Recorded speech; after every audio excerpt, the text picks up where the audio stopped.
ധാരാളം ഇറക്കുമതിയും കള്ളക്കടത്തും വരികയാണ്. അത് നമുക്ക് നിരോധിക്കാൻ സാധിക്കുന്നുള്ളതാണ് കേന്ദ്രത്തിൻ്റെ സമയം. അതേപോലെ തന്നെ വേറൊരു ഗുണമുള്ളത് കാർഷികോൽപ്പന്നങ്ങളുടെ എത്തനോൾ ഉണ്ടാക്കുന്നത് കാർഷികോൽപ്പന്നങ്ങൾ കൊണ്ടാണ്.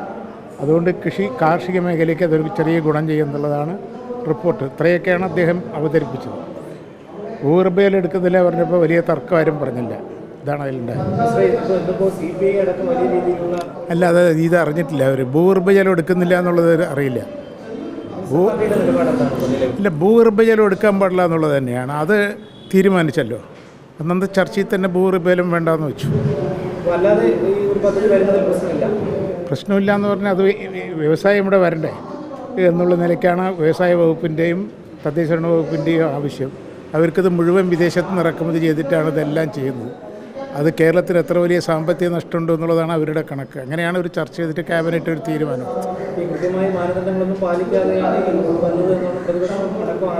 ഇല്ല, അത് പ്രതിപക്ഷത്തെ അവിടെ ഇല്ലല്ലോ ചർച്ച ചെയ്ത്. ക്യാബിനറ്റിൽ അത് വളരെ വിശദമായി ചർച്ച ചെയ്ത ശേഷമാണ് തീരുമാനമെടുത്തത്. ക്യാബിനറ്റിലെ മിനിസ്റ്റർ എതിർപ്പ് പ്രകടിപ്പിക്കാത്തതിൽ എതിർപ്പല്ല.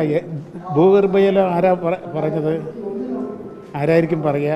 എന്താ വെച്ചാൽ ഞാൻ അനുഭവസ്ഥരനല്ലേ, അപ്പോൾ അതുകൊണ്ടത് പറഞ്ഞത്. ശരി. പിന്നെ അവിടെയല്ല, ഭൂഗർഭജലം ഏറ്റവും താഴ്ചയുള്ളത് മോശമുള്ളത് ഞങ്ങളുടെ ആ ഭാഗത്താണ്. അവിടെ ഇപ്പോൾ തടയണയൊക്കെ വന്നപ്പോൾ 19 തടയണ കൊണ്ടുവന്നു. ഭൂഗർഭജലം 1200 അടിയായിരുന്നു, അത് പോയി 300 അടി താഴെയായി. പ്രതിപക്ഷത്തിൻ്റെ കടമയല്ലേ ഇത്, അല്ലാണ്ട് ഞാൻ എന്താ പിന്നെ പറയാ? സർക്കാർ തീരുമാനമെടുക്കുന്നു. പ്രധാന ഘടകകക്ഷിയായിട്ടുള്ള CPIക്ക് പോലും കടുത്ത അതൃപ്തിയുണ്ട്. കാരണം ഈ ജലചൂഷണം നടത്താൻ അനുവദിക്കില്ല എന്നുള്ളതാണ്. ഇല്ല, അതല്ല, അതിൻ്റെയൊക്കെ എതിർപ്പ് കൊണ്ടാണ് ഗ്രൗണ്ട് വാട്ടർ വേണ്ട വെച്ചത്. അതുകൊണ്ടാണ്. അതിനിപ്പോൾ ധാരാളം സാധ്യതയുണ്ട്. ഇപ്പോൾ വാളയാർ ഡാം എടുത്താൽ അതിലെ മണ്ണ് മാത്രം ഇപ്പോൾ മാറ്റാൻ തീരുമാനിച്ചിട്ടുണ്ട്. മണ്ണിൻ്റെ സ്റ്റോറേജ് 1 TMC വെള്ളമെങ്കിലും അതിൽ സ്റ്റോറേജ് കിട്ടും.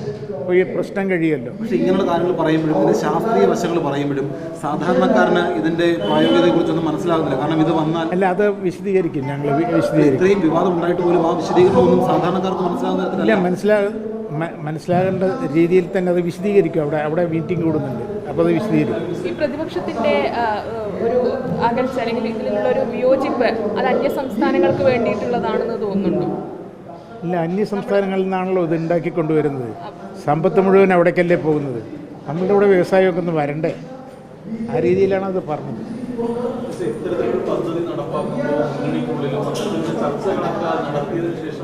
അല്ല, ഞാൻ ചോദിക്കട്ടെ, വ്യവസായം വരുമ്പോൾ മുന്നണിക്കുള്ളിൽ ചർച്ചയുണ്ട്. അപ്പോൾ എത്ര ഡിസ്റ്റിലറി തന്നെ എത്ര എണ്ണം ഉണ്ട് ഇവിടെ? അതൊന്നും ചർച്ച ചെയ്തില്ലല്ലോ. അന്നൊരു വ്യവസായി വരുമ്പോൾ ആ വ്യവസായിൻ്റെ അപേക്ഷ ശരിയാണോ തെറ്റാണോ എന്നുള്ളതല്ലേ പരിശോധിക്കുള്ളൂ. ടെൻഡർ വെച്ചിട്ടല്ലല്ലോ അത് കൊടുക്കുക.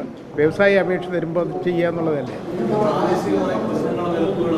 ഉണ്ടെങ്കിൽ അത് ചർച്ച ചെയ്ത് തീർക്കും. ചർച്ച ചെയ്ത തെറ്റിദ്ധാരണകളൊക്കെ മാറ്റാൻ സാധിക്കുന്നതാണ് എനിക്ക് അനുഭവത്തിൻ്റെ ഉള്ളിലൊരു വിശ്വാസം. ഈ ചർച്ചകൾ ഇനി ഉണ്ടാവുമെന്നാണോ പ്രതീക്ഷിക്കുന്നത്? ഇല്ല, തുടങ്ങിയല്ലോ. വ്യവസായം വന്ന് ലൈസൻസ് പരിസ്ഥിതി ഇതൊക്കെ പരിശോധിച്ചിട്ടല്ലേ ലൈസൻസ് കൊടുക്കുള്ളൂ. അപ്പോൾ ഇപ്പോൾ ഈ നമ്മൾ കത്ത് കൊടുത്തിട്ടുള്ളത് ഈ പശ്ചാത്തലത്തിലാണ് ചർച്ച ചെയ്യണം എന്നുള്ളത്. എല്ലാതുകൊണ്ടൊരു കത്ത് കൊടുത്തു എന്നാണ്? ഇല്ല, കത്തൊന്നും കൊടുത്തില്ല. ക്യാബിനറ്റ് തീരുമാനം. പക്ഷേ CPI പരസ്യമായിട്ട് തന്നെ വിമർശിക്കുകയാണ് ഈ ഒരു പദ്ധതിയെ. CPI പരസ്യമായിട്ട് തന്നെ ഇല്ല, അതൊക്കെ പല തെറ്റിദ്ധാരണ. ഇപ്പോൾ ഞങ്ങളുടെ വിമർശനം വന്നില്ല. അത് ഇപ്പോൾ ഗ്രൗണ്ട് വാട്ടറിൻ്റെ ചൂഷണം ചെയ്യില്ല എന്ന് വന്നപ്പോൾ അത് ആ പ്രശ്നം കഴിയണ്ടേ നമുക്ക്? അല്ലെങ്കിൽ പിന്നെ ഒന്നും കൊണ്ടുവരാൻ പറ്റില്ലല്ലോ. ഇവിടെ ഒരു ഹൈഡ്രോ പ്രോജക്റ്റ് കൊണ്ടുവരാൻ സമ്മതിക്കില്ല. കാക്ക അങ്ങോട്ട് പറക്കണതിന് എതിരാണ് പറഞ്ഞാൽ ആ ഒരു പ്രോജക്റ്റ് നിൽക്കുകയാണ്. ഞാൻ പറഞ്ഞ മനസ്സിലായില്ല. ഇപ്പോൾ 3000 TMC വെള്ളമുണ്ട് ഇവിടെ, അല്ലേ? 2990 3000 TMC വെള്ളമുണ്ട്. നമ്മളാകെ ഇറിഗേഷനും ഇലക്ട്രിസിറ്റിക്കും കൂടി 300 TMC ഉള്ളൂ. ബാക്കിയുള്ളതൊക്കെ പോലെ ഇടുക്കിയിൽ എത്രയാണ് പൈസ? 35 പൈസയാണ്. നമ്മൾ വാങ്ങിക്കുന്നത് 15 ഉറുപ്പികയാണ്. ഒരു പ്രോജക്റ്റ് നിങ്ങൾ തന്നെ അതിൻ്റെ പിന്നാലെ നിന്നിട്ട് ഒരു പ്രോജക്റ്റും വരാൻ സമ്മതിക്കില്ല. ഇപ്പോൾ കുരിയാർ കുറ്റി വന്നു. പദ്ധതി അനുകൂലിക്കുകയാണോ? ഏത് പദ്ധതി? പ്രശ്നമില്ലാതെ ജനങ്ങൾക്ക് ദോഷമില്ലാത്ത രീതിയിൽ അത് ചെയ്യുള്ളൂ. ജനങ്ങൾക്കൊരു വിഷമം വരുമ്പോൾ ചെയ്യില്ല ഒരിക്കലും. ഇതിനകത്ത് കൃത്യമായുള്ള കൂടിയാലോചന ഒരു പ്രൊജക്ട് നടത്താൻ തീരുമാനിക്കുന്നു. ഇത് വ്യവസായികൾ ഒരു അപേക്ഷ തരുന്നു, അല്ല ഞാൻ ചോദിക്കട്ടെ, വ്യവസായികൾ ഒരു അപേക്ഷ തരുന്നു, ഇത്ര വ്യവസായികൾ ഒരു അപേക്ഷ തരുമ്പോൾ ഇതിനെല്ലാം കൂടി ആലോചിക്കണം. വ്യവസായ വകുപ്പ് ഒരു പ്രപ്പോസൽ വെച്ചു, അവിടെ വെച്ച് ചർച്ച ചെയ്തു, ക്യാബിനറ്റ് ചർച്ച ചെയ്ത് തീരുമാനം. അല്ല, ഈ ക്യാബിനറ്റ് നോട്ടിൽ പറയുന്നത് ഇതിന് വെള്ളം ജലവകുപ്പ് നൽകും എന്നതിനകത്ത് പറയുന്നുണ്ട്. പക്ഷേ ജലവകുപ്പ് അറിഞ്ഞിട്ടുമില്ല അവർ. ഇല്ല അങ്ങനെയല്ല, ഞാൻ സാധ്യത ധാരാളം ഉണ്ട് അവിടെ, അതൊക്കെ ചർച്ച ചെയ്തോടെ. പക്ഷെ കൊടുക്കും എന്നാണ്, അനുമതി നൽകാൻ തീരുമാനമായി എന്ന് ക്യാബിനറ്റ് നോട്ടിൽ എഴുതി വെക്കുകയും, പക്ഷെ അതിൻ്റെ മുകളിൽ തന്നെ നോട്ടിൽ ആദ്യം 6ാമത്തെ ചോദ്യമായിട്ട് ഇതേത് മറ്റു വകുപ്പുകൾ അറിഞ്ഞിട്ടുണ്ടോ എന്ന് ചോദിക്കുമ്പോൾ ഇല്ല എന്നുള്ള ഉത്തരവാണ് നൽകിയത്. ഇല്ല, സാധാരണ വ്യവസായ വകുപ്പ് ഒരു ഇത് തുടങ്ങുമ്പോൾ എല്ലാ വകുപ്പിനെയും അറിയിക്കണ്ടല്ലോ, അവിടെ വെച്ച് ചർച്ച ചെയ്തിട്ടല്ലേ ഒരു തീരുമാനം എടുക്കുള്ളൂ, അങ്ങനെ ചെയ്യുള്ളൂ. പോട്ടെ, ഇതിനൊന്നും ചെയ്തിട്ടില്ലല്ലോ. കൂടിയാലോചന വന്നിട്ടില്ലല്ലോ. ഇല്ല, അവിടെ വെച്ച് ക്യാബിനറ്റിൽ എല്ലാവരും ഉണ്ടല്ലോ, ചർച്ച ചെയ്തല്ലോ വളരെ വിശദമായി ചർച്ച ചെയ്ത ശേഷമാണ് അങ്ങനെ ഒരു നിഗമനത്തിൽ. ഇത് ചർച്ച ചെയ്തെങ്കിൽ പിന്നെ CPIക്ക് ഇപ്പോൾ ഒരു എതിർപ്പുണ്ടാവേണ്ട. ഇല്ല, അതെന്താ ലോക്കലായിട്ട് എന്തെങ്കിലും പ്രശ്നം ഉണ്ടാകും, തെറ്റിദ്ധാരണ ആയിരിക്കും എന്നാണ് അത് തോന്നുന്നത്. CPIക്ക് തെറ്റിദ്ധാരണയുള്ളതാണ് പറയുന്നത്. അല്ല, അല്ല അവിടുത്തെ ലോക്കലുള്ളതല്ലേ CPIക്ക് അല്ലേ, അവർക്ക് എന്താ പറയുക, ഗ്രൗണ്ട് വാട്ടർ എടുക്കണമെന്ന് പറഞ്ഞിട്ടാണ് പ്രശ്നമുള്ളത്. അതല്ല, ഗ്രൗണ്ട് വാട്ടർ എടുക്കുന്നു എന്നുള്ളതാണ്. ഗ്രൗണ്ട് വാട്ടർ എടുക്കുന്നില്ല എന്ന് തദ്ദേശഭരണ വകുപ്പ് തന്നെ പറഞ്ഞു കഴിഞ്ഞു. ഇനിയിപ്പോൾ അതിൽ നമുക്കത് അവസാനിപ്പിക്കാം. കാരണം നേരത്തെ മുൻകാലങ്ങളിൽ പ്ലാച്ചിമട അടക്കമുള്ള വിഷയങ്ങൾ സമരനായകനായിരുന്നു. അതെ, അപ്പോൾ അങ്ങനെ ഒരാൾ ഇപ്പോഴും അതൊന്നും മാറിയിട്ടില്ല. അവരവിടെ നിന്ന് ഇട്ടിട്ട് പോയി, കൊക്കക്കോല ഇവിടെ നിന്ന് ഒഴിച്ചു പോയി ഗവൺമെൻറ്റിലേക്ക് സറണ്ടർ ചെയ്തു. അയാസിസ് വരേണ്ടതല്ല, വേറെ ഏത് കമ്പനിയാണെങ്കിലും ഇവിടെ വ്യവസായം വരണ്ടേ? ഇവിടെ ഒരു വ്യവസായം വരില്ല, എല്ലാം ഇറക്കുമതി. ഏതാ ഇവിടെ ഉണ്ടാക്കുന്നത്? പക്ഷെ ഒരു സംശയമുള്ളത്, ഈ കമ്പനി കോഴക്കേസിൽ പ്രതികളായിട്ടുള്ള ഈ അതിനെക്കുറിച്ച് അറിയില്ല. ഇവിടെ ആകെ വ്യവസായം വന്നതിന് മാത്രമേ അറിയൂ. അല്ല, അപ്പോൾ അത്തരം ഒരു ഷെയ്ഡി ആയിട്ടുള്ള ഒരു കമ്പനിക്ക് അനുമതി കൊടുക്കുമ്പോൾ ഇല്ല, അതെല്ലാം മറ്റേ എക്സൈസ് വകുപ്പ് അത് പരിശോധിച്ചിട്ടേ ചെയ്യുള്ളൂ. അപ്പോൾ അവസാനിപ്പിക്കും. എക്സൈസ് വകുപ്പ് അത് മിനിസ്റ്റർ അറിഞ്ഞിരുന്നോ?